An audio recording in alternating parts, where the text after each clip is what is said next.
Bonjour, bienvenue sur cette deuxième session consacrée à OpenSCAD. On va terminer, deux séances permettent de voir l'ensemble des fonctionnalités du logiciel. Vous pouvez toujours aller plus loin en farfouillant la doc, mais vous aurez déjà toutes les bases. Donc la première fois, on a vu les bases, c'est-à-dire la création des primitives géométriques de base, les manipulations, transformations, rotation, échelle, rotation, déplacement, tout ça. Également des fonctions d'agrégation, des fonctions booléennes et la fonction ul. On s'était arrêté là. Et aujourd'hui, on va continuer pour voir les éléments qui nous manquent.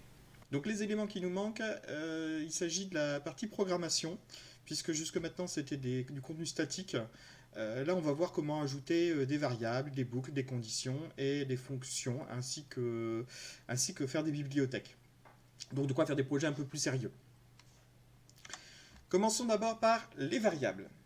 Donc on va prendre un objet de base, ici un cube, dans lequel on a percé un autre cube. C'est-à-dire pour faire une boîte sans couvercle. Je vous ai mis des exemples là sur la droite où on a différentes façons de faire. On voit on a la taille qui peut varier et puis le cube à l'intérieur peut également avoir une taille qui est variable, ce qui va nous donner des bords plus ou moins épais.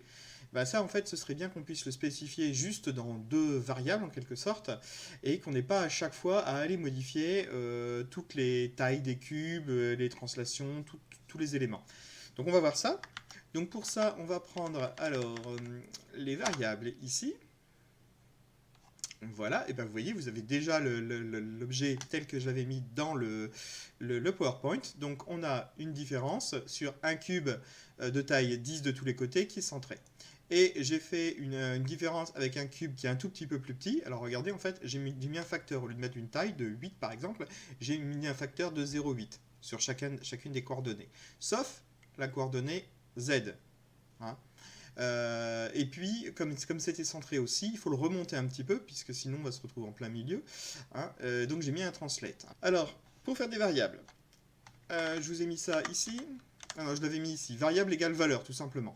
Donc, j'en ai défini ici. J'ai fait ma variable S pour la taille qui vaut 20. J'ai mis une variable border ratio de 0,2. Et puis j'ai remis mon code. Donc le cube, la taille, cette fois, elle est de 10, c'est SSS. Tout simplement, je l'utilise directement. D'ailleurs, ça va faire un cube plus grand que tout à l'heure, puisque tout à l'heure, j'avais mis du 10. Hein. D'ailleurs, on va le mettre à 10 au début. On va mettre la même valeur, on va mettre 10. Et le border ratio, alors, je ne vais pas mettre 0,8, puisque regardez, j'ai fait 1 moins border ratio. Donc pour avoir 0,8, il faut bien 0,2. J'ai inversé. Sinon, voilà, hein, la translation, elle est de S multiplié par le border ratio. Et voilà. Alors, je fais F5, ça fait la même chose. Bah oui, j'ai remis la même taille. On va changer. Voilà, c'est plus grand. Et je vais changer le border ratio. Voilà. Mettre plus petit aussi. Hein. Alors là, vous voyez quelque chose, mais c'est l'autre cube. Hein. Je ne l'ai pas mis en commentaire ici, donc forcément, on le voit. Je vais le retirer. Voilà. Très bien. Alors, ensuite, je voulais vous dire qu'il existait des variables standards, des constantes en fait. Enfin, c'est pas des constantes, c'est des variables qui sont système qu'on peut venir modifier. Si vous ne les modifiez pas, bah, c'est les constantes du système. Notamment, on va utiliser la variable fn. Alors, il y a un dollar devant pour indiquer que c'est une variable système. Et puis, elle permet de définir le nombre de faces qui sont utilisées pour découper les courbes. Alors, pour voir ça mieux, on va regarder ça sur une sphère. Alors, je vous mets ça en commentaire. Les variantes, on les a vues. Hop. Ici, voilà, j'ai une sphère de 10. Alors, on va faire ça tout simplement. Hop. Alors, ça, en dessous, on n'a pas encore besoin. Hop. Il y a une erreur. Oui, j'ai laissé ça, pardon. Voilà, j'ai une sphère. Vous voyez, elle a un certain nombre de facettes, puisque c'est un objet vectoriel. Hein, on a transformé ça en facettes. Et on va pouvoir agir sur ça justement avec cette définition Fn. Alors F5, voilà, j'ai mis 10, c'est beaucoup plus grossier. Inversement, je peux monter, je vais mettre 20, on est beaucoup plus fin. 60, là, on commence à avoir une sphère qui ressemble à une sphère. Je vais vous mettre ça en commentaire. Et on va aller voir quelques exemples l'un à côté de l'autre pour bien comparer. Donc là, vous voyez, j'ai mis une première sphère avec un fn de 5. Remarquez, je ne l'ai pas mis avant, je l'ai mis à l'intérieur. En fait, toutes les fonctions peuvent avoir un paramètre, avoir des paramètres permettant de changer la valeur des variables système en plus, même si elles n'ont pas défini. C'est toujours possible, on peut toujours faire ça. On va créer nos propres fonctions tout à l'heure, enfin là c'est un module en fait, nos propres modules, et on pourra, si on veut, spécifier une variable fn dedans, même si on n'a pas défini nous-mêmes. Donc, quelle est la différence? La différence, c'est que la fn égale 5 est valable que pour la sphère, et non pas pour la scène complète. Ici, si je fais ça, si je fais un fn égale 60 ici, c'est valable pour toute la scène. Donc, si je fais un... attendez, on va faire un truc avec un translate, celui-là. Hop, sauf qu'on va bien sûr pas mettre un fn dessus. Hein.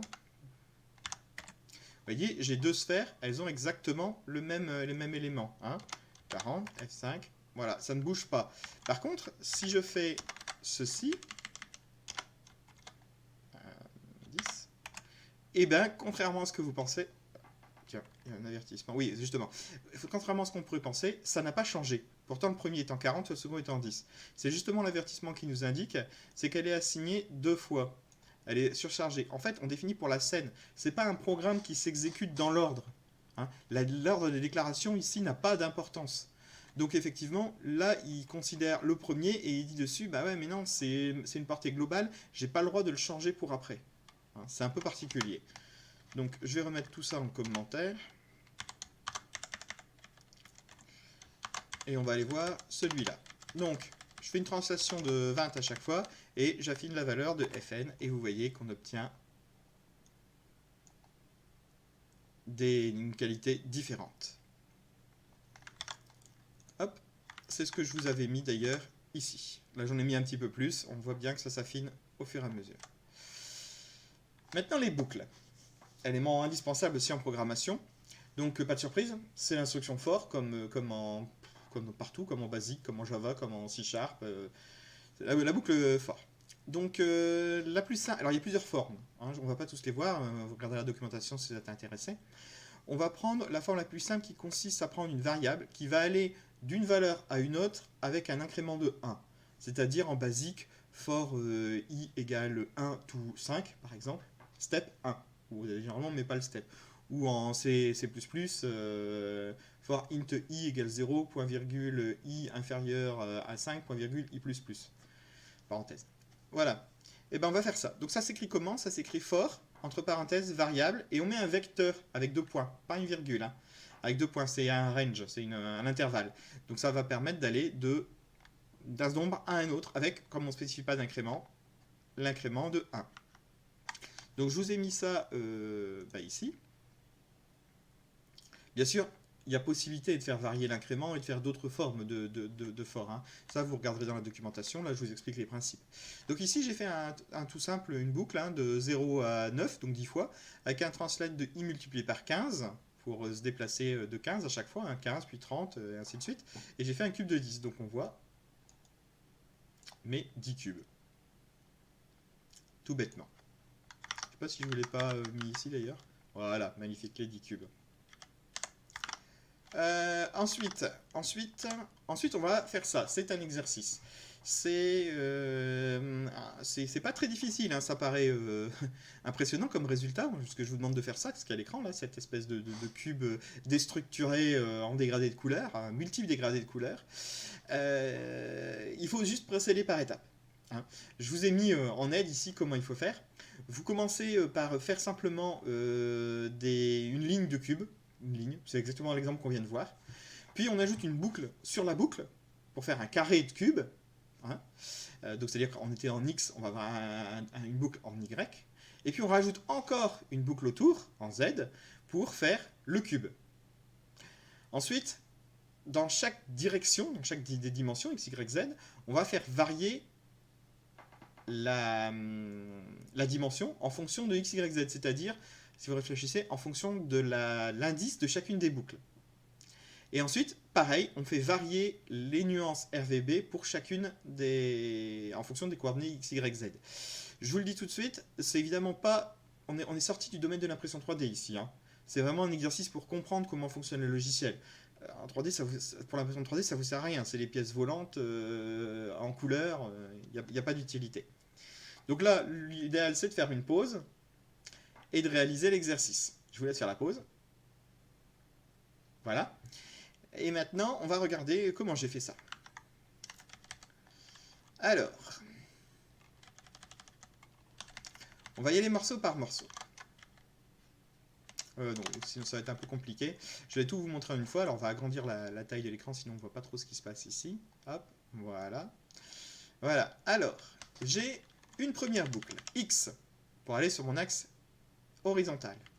Il va de 0 à nombre moins 1. Oui, puisque je suis parti de 0. Hein. J'aurais pu partir de 1, mais bon, en informatique, généralement, on part de 0, c'est plus facile pour les calculs. Donc de 0 à NB moins 1. Donc là, si j'ai mis 10, je vais en faire un truc de taille 10. Je sais plus combien j'avais dans mon exemple. 1, 2, 3, 4, 5, 6, 7. Ouais, ça a l'air de ressembler à ça. Ensuite, je fais une deuxième boucle dans ma boucle X pour les ordonnées, c'est-à-dire pour la profondeur, Y. Pareil, de 0 à NB moins 1. C'est un carré que je fais. Ensuite, sur l'axe Z, je vais, pareil, une boucle de 0 à NB moins 1.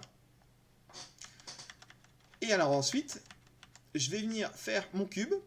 Alors le voilà, ici, le cube. Vous voyez sa taille, X, Y, Z. C'est-à-dire qu'au début, il fera un truc de 0 sur 0 sur 0, ce qui n'a pas d'intérêt, on est d'accord? C'est ma base. Puis il en fera un de 1 sur 0 sur 0. Puis, alors c'est dans quel ordre? C'est le Z qui bouge d'abord. Donc, puis il fera un... Alors c'est le Z qui bouge d'abord, pardon. Donc ça fera... le deuxième, ce sera un 0, 0, 1. Puis j'aurai un 002, 003, 004 jusqu'à 009. Puis j'aurai 0, 1, 0. Puisque c'est le Y qui aura bougé. Puis 0, 1, 1 jusqu'à 0, 1, 9. Puis 0,2, 0 et ainsi de suite. Jusqu'à ce que le X bouge. Et alors bien sûr, je déplace. J'ai fait une taille fixe. L'espacement est... Alors je vous le remonte, hein, l'espacement entre chaque cube, il est fixe. Ce qui veut dire que au début, il est grand. Et à la fin, l'espace est très réduit entre chaque cube. Et enfin, la couleur. Alors la couleur, je vous rappelle qu'elle est de 0 à 1. Donc j'ai fait un truc simple, j'ai fait NB multiplié par X et je divise 1 par ça. Alors évidemment, ça n'aura pas beaucoup de sens en fonction de la valeur de NB. Là, c'est dans mon exemple où ça fonctionne bien. On essaye. Alors oui, je vais peut-être retirer la première ligne quand même. Où je suis là. Hop. Voilà. Magnifique. J'ai mon superbe cube, qui rend beaucoup mieux d'ailleurs que sur le PowerPoint. Hein. Sur le PowerPoint, l'image n'est pas terrible. Là, elle est bien. Hein. Voilà, donc effectivement, vous pouvez faire varier l'unique variable. Ça donne la même chose, mais en beaucoup plus costaud. Et vous voyez qu'à la fin, ici, ça se rentre dedans. Hein, et même un peu bizarrement. C'est normal, j'ai mis un translate ici de 15. Si j'avais voulu le garder comme avant, il aurait fallu que je me base sur NB. Tout à l'heure, j'avais 10 et j'avais fait 15, donc c'est-à-dire que c'était la moitié de plus. Donc je pourrais faire NB ici fois 1,5. Donc ici, fois NB fois 1,5 fois NB fois 1,5. Voilà. Et là, ça redonne exactement la même chose, quelle que soit la taille du NB. C'est très joli d'ailleurs, je trouve. Vous pourrez faire une animation quand même, rentrer à l'intérieur. Super. Ça fait de la science-fiction. Voilà. Alors, je mets ça en commentaire.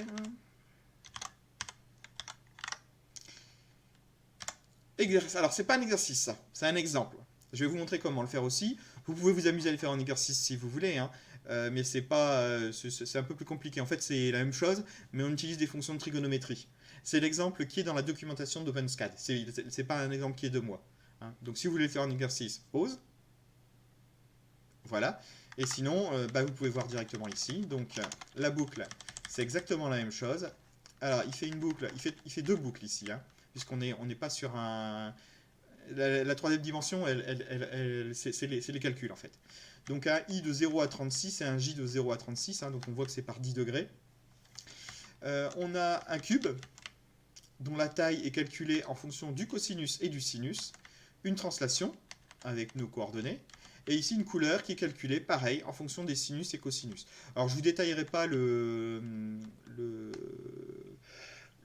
code à quoi ça correspond, hein. C'est tout bêtement la représentation de la sinusoïde et du cosinus qu'ils ont choisi, hein. Je ne sais pas si la courbe représente quelque chose qui existe déjà ou pas. En tout cas, c'est joli. Mais bon, je trouve que c'est moins joli que l'exemple que j'avais fait. C'est pas mal quand même. C'est plus technique. Voilà. Hop. Alors, repassons sur le PowerPoint. On va maintenant s'occuper à quelque chose de plus pragmatique. On va regarder les conditions. Parce que là, j'ai fait des boucles, c'est bien, mais ce serait bien de pouvoir faire des conditions de façon à agir. Par exemple, ici, j'ai un damier avec qu'on va refaire. Donc, grosso modo, la condition, ça va être est-ce que je suis dans je suis pair ou impair selon ma progression, évidemment. Donc, l'exercice, alors, donc, je vais trop loin là, on va déjà faire ça. Alors, il est où? Il est ici, condition. Paf, il est déjà là. On va réajuster ça un petit peu. Hop. Voilà, j'ai un beau damier. Donc, comment il est fait? J'ai une boucle en X et en Y. De nd-1, c'est exactement la même chose que ce qu'on a fait pour le carré, hein, sauf qu'on faisait un cube, là c'est qu'un carré, donc c'est plus simple. Et on a un cube qui est fait.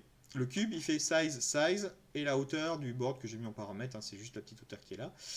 À chaque fois, il y a une translation qui est la même pour positionner l'élément. Ah, excusez-moi. Hop. Pour positionner l'élément. Ensuite, on a ici une couleur. C'est blanc ou noir, c'est le principe, et ça va dépendre des coordonnées où je suis. Alors je fais tout simple, hein, je fais x plus y modulo de 2. C'est-à-dire la division par 2, elle vaut 0 ou 1 selon qu'on est en pair ou en impair, tout simplement. Enfin, pas la division, le reste de la division par 2, pardon. Voilà. Donc maintenant, vous allez m'ajouter les pions. C'est un exercice. J'ai pas mis d'explication sur comment faire, donc allez-y. Voilà, alors maintenant, normalement vous avez regardé. On va venir mettre en commentaire mon code et je vais vous montrer comment j'ai fait. Donc,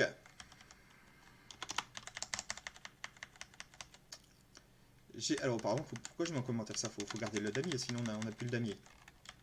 Donc je fais une boucle de x vaut 0 à nd-1, c'est-à-dire que je vais parcourir une ligne.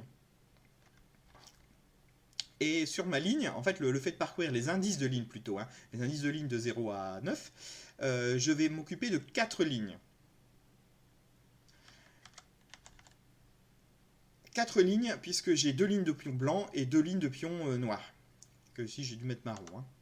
Donc, grosso modo, je regarde si le modulo de 2 de x, il est égal à 0 ou pas. Et je viens déplacer. Alors, j'ai fait des cylindres, hein, des petits cylindres. Voilà, et effectivement, ça me permet d'afficher mes brown ou mes white. L5, voilà. Je vais vous laisser regarder un petit peu le code en entier, je vais vous l'agrandir. Hop, voilà. Vous faites pause si vous avez besoin de regarder exactement comment ça fonctionne. Et moi, je vais passer à la suite. On va voir comment on fait des fonctions. Une fonction, c'est pas une sphère, un cube ou ce genre de choses. Ça, c'est pas des fonctions. Hein. Une fonction, c'est juste un calcul mathématique. Donc, ça s'écrit fonction, non, les paramètres, égale le calcul. Je vous ai mis un exemple. Une fonction qui permet de calculer en centimètres une valeur qui est en pouces, hein, en inch. Et bien, on fait fonction centimètre, entre parenthèses inch, égale inch multiplié par 2,54 puisque c'est la taille en centimètres d'un pouce. Et ensuite, je vous ai mis un exemple d'utilisation. 10,10, donc un cube, 10,10, cm 5. Donc je veux en 5 cm. On est d'accord que... en 5 pouces. Et je veux savoir combien ça fait un centimètre. On est d'accord que ça ne sert pas à grand chose en impression 3D parce que les centimètres, millimètres, en fait on travaille dans un espace vectoriel qui n'a pas de dimension réelle. C'est vraiment purement un exemple. Alors, On va utiliser je vais vous demander d'utiliser un opérateur ternaire. Un opérateur ternaire, si vous ne connaissez pas en programmation, c'est comme un si, mais écrit sous forme d'expression. C'est-à-dire que si je voulais affecter une variable A en fonction d'une condition B, et on va affecter, on va dire, les valeurs 1 ou 2, je ferai if B, A égale 1, else B égale 2. Hein, je mettrai, si la condition est vérifiée, A vaudra 1, sinon A vaudra 2. Ici, on va l'écrire directement sous la forme de A égale la condition, un point d'interrogation, la valeur si c'est vrai, 2 points, la valeur si c'est faux. Et je vous demande d'écrire pour ça une fonction tileColor qui prend les paramètres x, y, qui va retourner la bonne couleur du damier. Alors, je vous laisse faire ça. On va regarder ce que ça donne.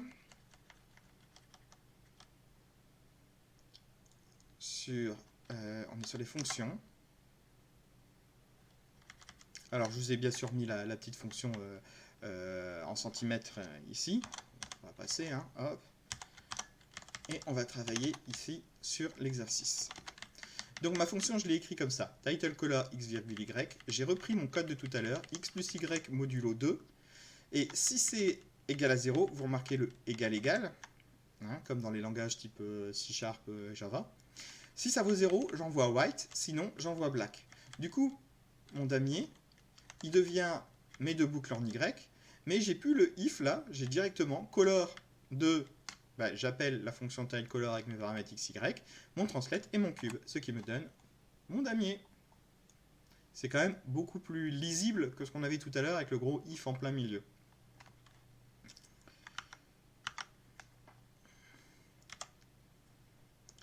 Ensuite, on va voir les modules. On approche de la fin. Hein. Donc, un module, c'est par exemple, c'est ce qui permet de faire l'équivalent d'un cube. Hein. Un cube ou une opération booléenne, c'est-à-dire que grosso modo, je vais utiliser. C'est pas pour envoyer une fonction calculée, c'est réellement pour créer des objets. Alors, il y a plusieurs façons de faire. Module, nom de paramètre, code. Et avec l'appel, juste son nom, parenthèse, parenthèse, point virgule, ou des paramètres si on a mis des paramètres. Il y a aussi la possibilité de faire comme les booléens, c'est-à-dire qu'avoir des paramètres de type objet avec un scope. Ça déborde le cadre de cette formation-là, donc si ça vous intéresse, il faudra que vous regardiez vous-même. Donc là, l'exercice... Alors, je crois que je dois avoir un petit exemple, non? Je vais aller vérifier. Module. Non, j'ai pas d'exemple. Donc, on va tout de suite faire l'exercice. L'exercice, c'est créer un module board qui permet de dessiner le damier hein, avec les pions. Donc, on va y mettre des paramètres. NB, c'est le nombre de cases sur le côté. Hboard, c'est la hauteur du damier avec une valeur par défaut, parce qu'on peut mettre dans la définition ici un paramètre, c'est les paramètres sont séparés par une virgule, mais on peut leur mettre égale une valeur, qui correspondra à la valeur par défaut. Un token, hToken, c'est la hauteur d'une pièce avec la valeur 1 par défaut. Et pawn, qui est un booléen, qui veut dire est-ce qu'on met les pions ou non. Allez-y. Bon, je reprends, corriger. Donc, ah tiens, j'en ai encore deux d'ouvert. Oui, j'ai encore celui-là d'ouvert. Hop.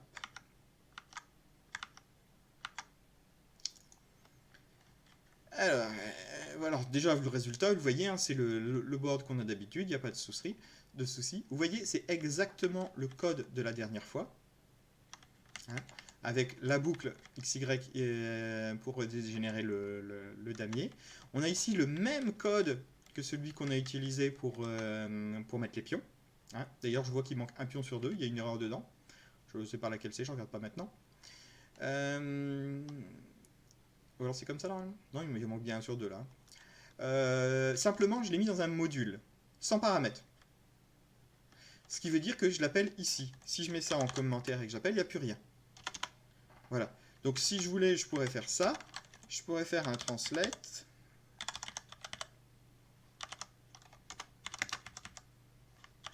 Par exemple, on va le mettre le plus haut. 0,30 pardon, 0,0,30. Vous voyez, j'ai deux damiers l'un sur l'autre. j'utilise comme on utilise un autre élément. De même, je pourrais faire ici une différence, enfin on va le faire ici, hein, je pourrais faire une différence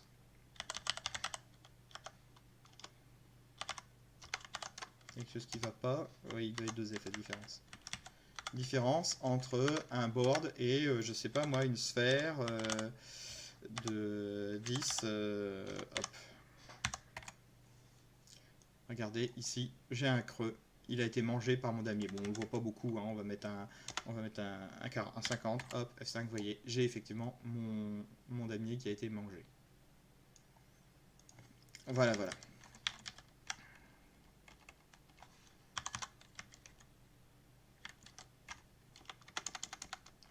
Alors, je vais faire autrement.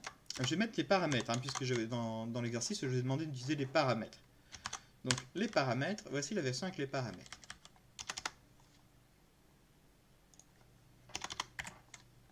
Je l'ai fait plus petit d'ailleurs. Hop. Remarquez, j'ai passé... comment dirais-je, dans mon exemple d'avant, j'avais ici des valeurs NB, size, hashboard et hashtoken. Au passage, c'est ce que je vais demander de mettre en paramètres. Hein. C'est les variables qu'on avait déjà avant, qui sont utilisées à différents endroits dans le code. Et bien en fait, ici, je les ai mis là. NB, size, hashboard égale 1, donc une valeur par défaut, hashtoken égale 1 et pound égale true. Et quand j'appelle, je peux fournir ça. Alors, je suis en train de regarder, je vois qu'il n'y a pas de FN, parce que je trouve que mes trucs sont très carrés. Je ne sais pas pourquoi. Donc, je peux faire un $FN égale 20. Est-ce que ça marche, ça? Oui, voilà, ils sont beaucoup plus ronds. D'ailleurs, on va voir si on peut le mettre ici. Hop, voilà, ça fonctionne aussi. Comme je vous l'ai dit. Et pourtant, il n'est pas dans les paramètres de mon module. Hein. Alors, c'est pas tout. Maintenant que vous avez réussi à faire ça, pour bien utiliser les modules, ce que je vous demande, c'est d'en faire un module board pour générer avec les pions uniquement sur le dessus. Bah, on vient de le faire, ça. C'était quoi celui d'avant? Un module board contenant le code permettant de dessiner le damier. Utilisez le module board pour générer un cube et les pions sont uniquement sur le dessus, donc comme sur le dessin. Je vous laisse quelques instants, enfin vous faites pause comme d'habitude. Voilà, donc on va regarder ce que ça donne. Alors j'ai le module board, je vais, je vais retirer l'appel, et ici je vais faire une suite de translations où j'utilise board, donc des translations, des rotations pour venir positionner chaque élément à la main. Hein, donc on va voir ça. Hop, hop, hop. Je sais plus s'il faut que je laisse le premier ou pas. Je vais le laisser pour le moment, on verra. Je pense qu'il faut que je laisse le premier. Hein. Donc le premier, bah, vous voyez, c'est celui-là. Hop. D'ailleurs, on va mettre le FN de façon générale. On va le mettre en haut de l'écran. Non, pas là. Là. C'est plus propre. Erreur. Ligne 2. Il me manque une point-virgule, c'est ça? Voilà. Voilà. Là, j'ai fait une translation pour le dessiner en bas. Ensuite, je fais juste une rotation à 90 degrés selon l'axe X pour avoir celui de devant. Translation de celui tourné à 90 pour avoir celui de derrière. Une rotation, alors là on ne le voit pas, il doit être celui-là, voilà, c'est celui-là qui vient de se compléter. Hein. Et le dernier, voilà. Et je n'ai les pions que sur le premier, parce que c'est le premier où j'ai passé pas au égal true, et aux autres je ne l'ai pas mis. D'ailleurs, vous remarquez que c'est un paramètre par défaut. Hein. Donc ici, je n'étais pas obligé de le mettre. Je pouvais faire ceci.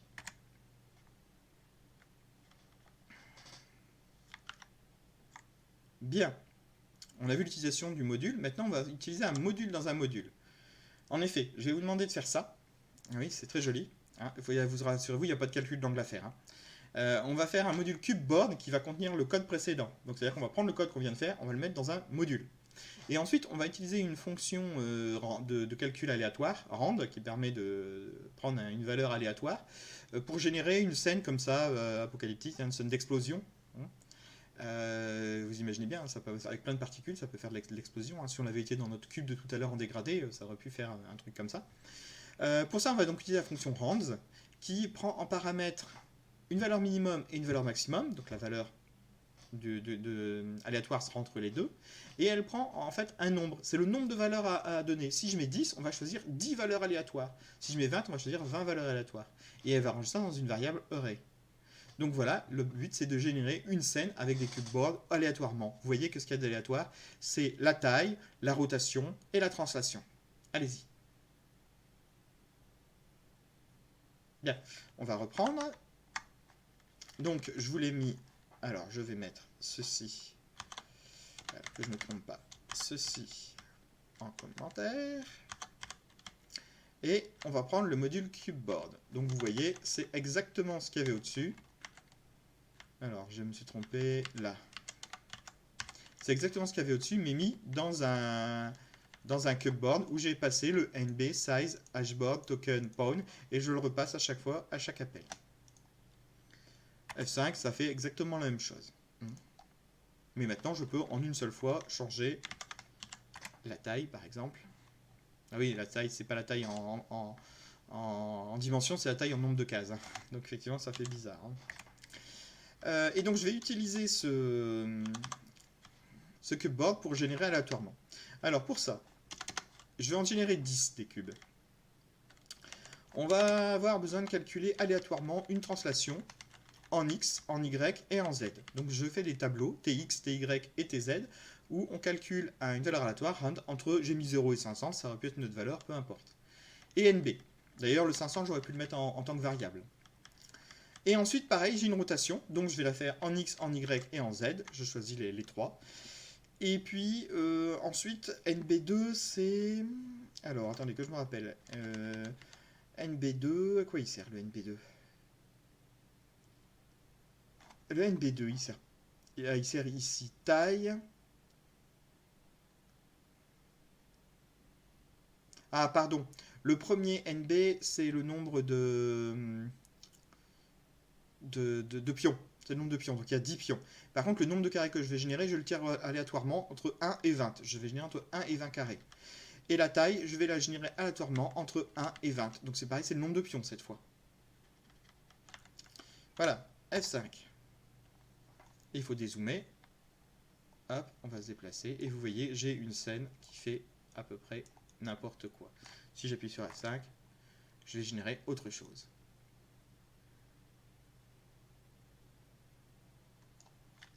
Voilà.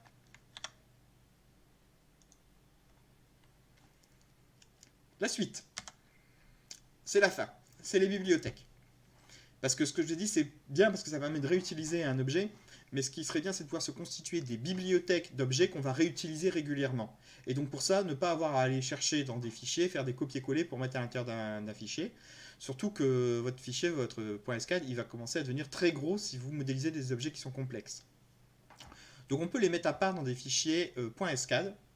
Et pour les utiliser, il suffira de mettre simplement use et entrecrocher le nom du fichier .scad. Attention, il y a une différence entre le fait de mettre des crochets et le fait de mettre des guillemets. C'est selon que c'est du système ou c'est des fichiers relatifs à l'emplacement. Je crois en fait. Il faudrait vérifier ça, je suis plus sûr. Donc là, qu'est-ce que je vous demande de faire ? C'est de déplacer la fonction tileColor, les modules board et cubeboard, dans un fichier qu'on va appeler board.scad. Et ensuite, notre scène, notre fichier scad, il va être vide. On va inclure cette librairie-là. Et on va faire la scène comme ça, la scène où tout est explosé un petit peu dans tous les sens, mais à partir de notre librairie. Donc elle sera beaucoup plus courte, forcément. Allez-y. On reprend. Alors, je l'ai appelé... D'abord, on va regarder board.scad, où on va voir ma fonction tileColor, ma fonction board et ma fonction cubeboard. Donc ce sont exactement les mêmes. Hein. J'ai fait copier-coller, je les ai mis dedans. Vous voyez qu'il y a des fonctions, des modules, mais il n'y a plus d'instruction directe. C'est pour ça qu'ici, il ne génère rien. Hein. Il ne faut pas mettre de choses générées à l'intérieur. Sinon, quand on va l'inclure, ça va être généré de base, on va pas comprendre pourquoi. Là, c'est vraiment juste les définitions, et on le met de côté, et on peut s'en servir plus tard dans un autre projet. Donc ensuite, je vous ai fait l'exemple, la scène. Donc, pourquoi est-ce qu'il y a tout un truc... Ah oui, non, c'est la suite. Donc, je fais use board.scad. Donc, je récupère la librairie qu'on vient de voir, hein, celle-là. Dedans, j'ai, je rappelle, tile color, board et cubeboard. J'ai comme avant, hein, j'ai mes calculs de trucs aléatoires. Alors, echo.txt ici, c'est juste, je sais pas pourquoi j'ai mis ça à cet endroit-là, c'est pour l'afficher dans la console. C'est un rest, on va le retirer, hein, voilà. J'ai ma boucle, j'ai mon translate et j'ai mon cubeboard. C'est-à-dire que c'est exactement le même code que tout à l'heure. Hein. La seule chose, c'est qu'on n'a plus au-dessus la définition de board, cubeboard, tilecolor et tout ça. Ils sont dans le fichier board et scad. Je calcule, et je dézoome, et on voit bien, encore une fois, ma scène en 3D qui a été calculée. Donc voilà, donc là je suis en train de faire une scène d'explosion et je réutilise des modules que j'ai fait ailleurs. Bon alors le board et le cubeboard, enfin le cubeboard je pense pas que vous le réutiliserez parce que ça n'a pas intérêt. Par contre si vous avez besoin d'un damier ailleurs, bah, vous pouvez l'appeler, que vous ayez besoin des jetons ou non, de toute façon.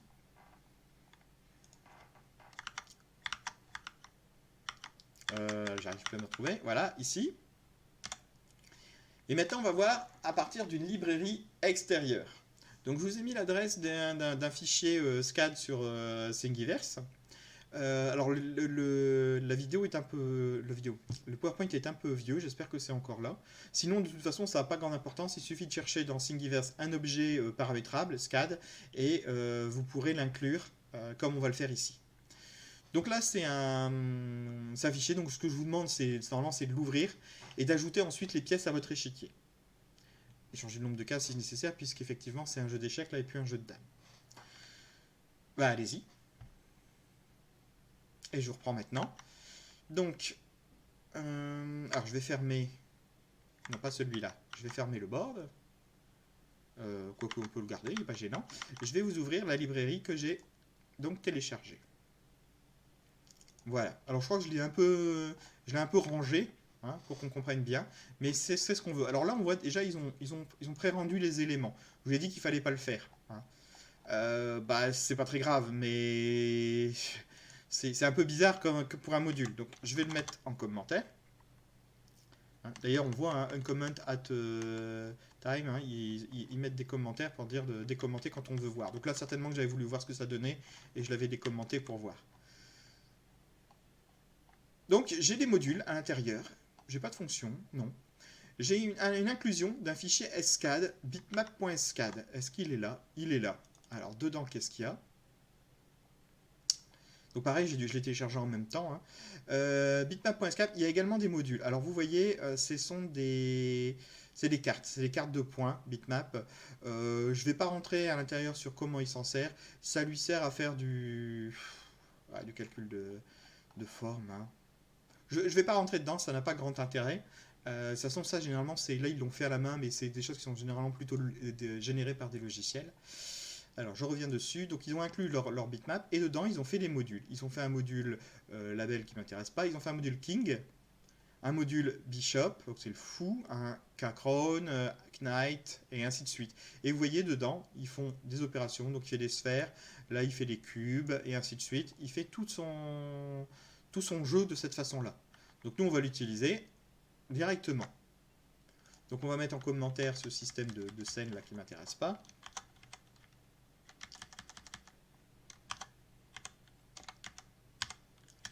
Et on y va. Alors je vous fais le rendu tout de suite. Il y a une erreur. Alors, unknown module, light. Oui, j'ai oublié de l'inclure. Donc on fait le use comme tout à l'heure pour l'OpenSCAD. Voilà, et il y a encore une erreur. Non, il y a des warnings, mais il a bien été calculé. Il a simplement été beaucoup plus petit que ma scène.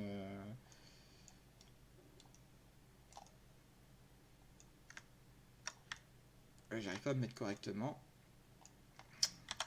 Je vais le fermer, l'ouvrir, ce sera plus simple. Bibliothèque. Tac. Voilà. On voit ma scène qui a été calculée. Donc comment ça a été fait? Eh bien, on génère avec le damier board de taille 8 cette fois, et non plus 10. Sans les pions, bien sûr, puisque là c'est les pions d'échec. Je fais une translation pour me positionner. Alors 0,1, ah oui, c'est pour ce que vous voyez, j'ai une taille de 1 pour le damier, donc je vais faire commencer les pions dessus. Donc je fais une petite translation de 1 d'une union. L'union ne sert pas à grand chose, hein, c'est juste pour avoir la translation qui est en facteur et pas à la mettre devant chaque pièce. Ensuite, qu'est-ce qui est intéressant là-dedans? On a les soldats qui sont calculés. Alors pareil, de 0 à 7, comme tout à l'heure on faisait de 0 à 9 pour les pions. Et on affichait les blancs et les browns. Alors bon, c'est un translate calculé, hein, une rotation. Et j'utilise un pawn qui est défini dans la librairie que j'ai téléchargée sur internet, sur Thingiverse. Pawn, et donc les détails que j'ai calculés. Et ensuite, je vais mettre les officiers blancs. Avec un S, ce serait bien, c'est un noir, qu'il n'y a pas de S, hop, et les officiers noirs. Donc pour ça, donc j'ai la couleur devant, hein, c'est pareil, j'aurais pu mettre un union avec la couleur en facteur, ça aurait été beaucoup plus joli d'ailleurs. Et ici, j'ai mon calcul de position, une rotation parce qu'ils ne sont pas dans le bon sens, et vous voyez, j'ai rock, bishop, knight, king, queen, knight, bishop et rock, et pareil de l'autre côté. Donc on replace chaque élément de la taille donnée dans la scène. Voilà. Alors, je reprends le PowerPoint. Et j'ai terminé pour la partie programmation. Donc, on a fini le cours. Je vous ai dit que c'était en 2 fois et qu'on faisait la programmation cette fois-ci. Pourtant, vous voyez qu'il y a un autre tour. L'impression 3D, c'est juste pour conclure sur le fait que OpenSCAD va vous permettre de créer des scènes avec des objets en 3D que vous allez pouvoir imprimer. Et ce sera paramétrable. Très intéressant. Simplement, il faut connaître quelque chose, c'est que si je prends... Alors, on va pas prendre ça, hein, on va prendre... Qu'est-ce qu'on va prendre? Alors, je vais refermer un peu tout ça. Hop. Hop. Alors, je ne sais plus ce qu'on peut prendre. On va prendre le module. Hop.